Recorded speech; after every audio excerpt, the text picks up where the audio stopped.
welcome to the New Energy Event Series. My name's Mike Bennett. It's my great pleasure to introduce Tom Emeleus, General Manager of NECA Training and Apprenticeships. Welcome, Tom. Yeah, thanks, Mike. Glad to be here. So, Tom, you're currently the General Manager of NECA Training and Apprenticeships. Can you tell us a little bit about your career journey and what your current role entails? I'm an electrical engineer originally, but I've been working in training for over 20 years, both in the electrical contracting industry and electrical supply industry.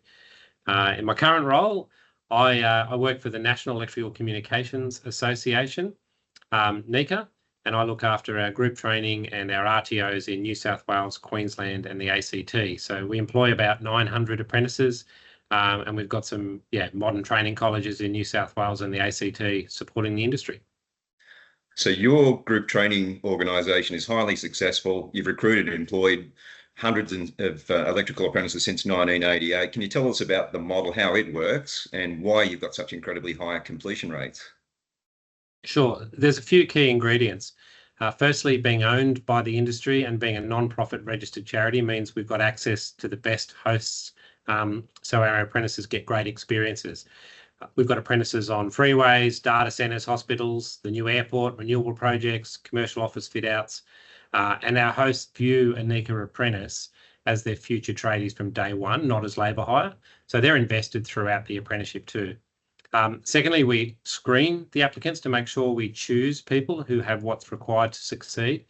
And thirdly, everyone in a NECA shirt works together to support our apprentices through their journey. So we're all here to recruit, train, support the next generation of quality tradies. And so the outcome is, I believe it's something like 90+% of completion rates. Is that right? Yeah, that's right. We enjoy a completion rate around 90% from probation through to getting their trade. And that's because of the recruiting the right people to start with, but the wraparound support along the way. And you know, all we're here for is to produce quality tradies. If that's your central mission, then you'll do better at it. So in terms of the streams that are available to apprentices, can you talk to what those various streams are and what the qualification or job outcomes are? Sure. So for electrical, the two main streams are electricity supply, so the poles and wires networks, and electrical contracting. In electrical contracting, everyone completes the same Certificate 3, and that gives them a platform for just about any job in the industry. So our former graduates are tradies, supervisors, estimators, designers, business owners, and more. My trainers and field officers also include a few former NECA apprentices, and I've even got one of my directors now on my board is a former NECA apprentice. And so you mentioned that you're also a registered training organisation. Can you talk to us about the scope of the college and the types of post-trade training that's available? Yeah, so we deliver about the Certificate 3, so the trade, to about 900 apprentices a year currently. But we also have over 30 post-trade courses, and last year had about 4,000 attendances. And these cover things like solar training, smart metering, testing, safety refreshers, cable joining, communications, confined spaces. So yeah, basically any training that our industry needs, we then develop and put on scope. And a good example of that is we've just launched an online platform with short courses that can be accessed from anywhere. So our new Silica course that meets Safe Work New South Wales requirements is already extremely popular. So to that end, so what's been incorporated currently into the electrical training package to prepare for the transition to clean energy? The current Certificate 3 includes a new unit on alternate power supplies.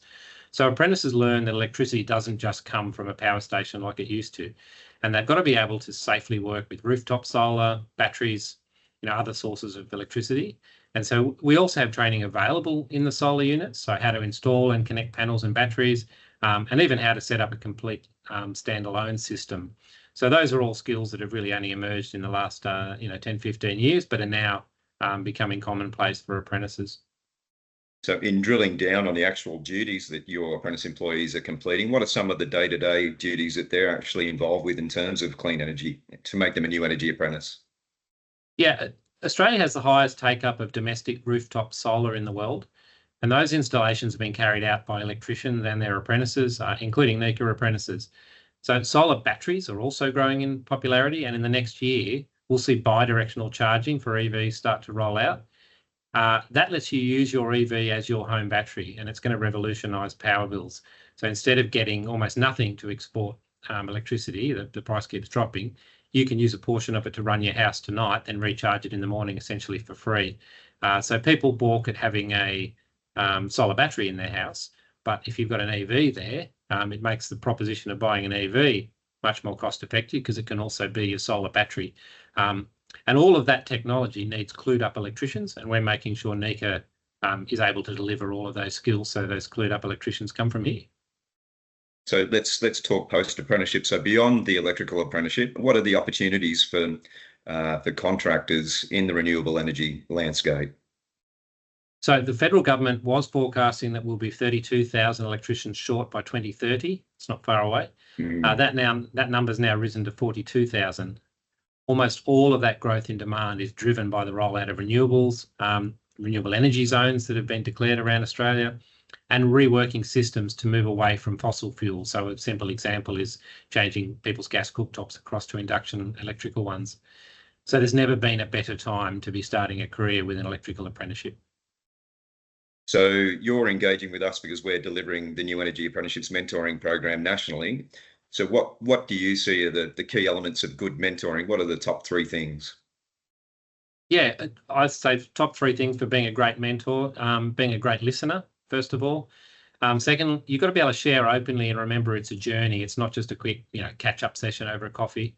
And 3, remember that every apprentice has their own backstory, and that means there's no simple formula that works for everyone. So a great mentor needs to have the skills to help in all aspects of a young person's life, not just their work and study, and also a big support network so that they can call on specialist help when it's needed. And obviously there's only a small percentage of electrical apprentices who are women. What are some of the initiatives that you've seen work to engage more women in the electrical industry? This industry provides fantastic opportunities for women. NECA has about 4 times the number of female apprentices than the industry average, but we're still only at about 1 in 7, so there's a long way to go. I mean, my sort of catchphrase on this is, while we're not recruiting women, we're missing out on at least half the talent. Yeah. We've been working hard to ensure our workplaces are safe and respectful, so that's important. We're promoting our industry to women, in particular in schools, and debunking the myths out there about it being unsafe and a blokes only sort of place. The biggest barrier is still getting women to consider an electrical apprenticeship.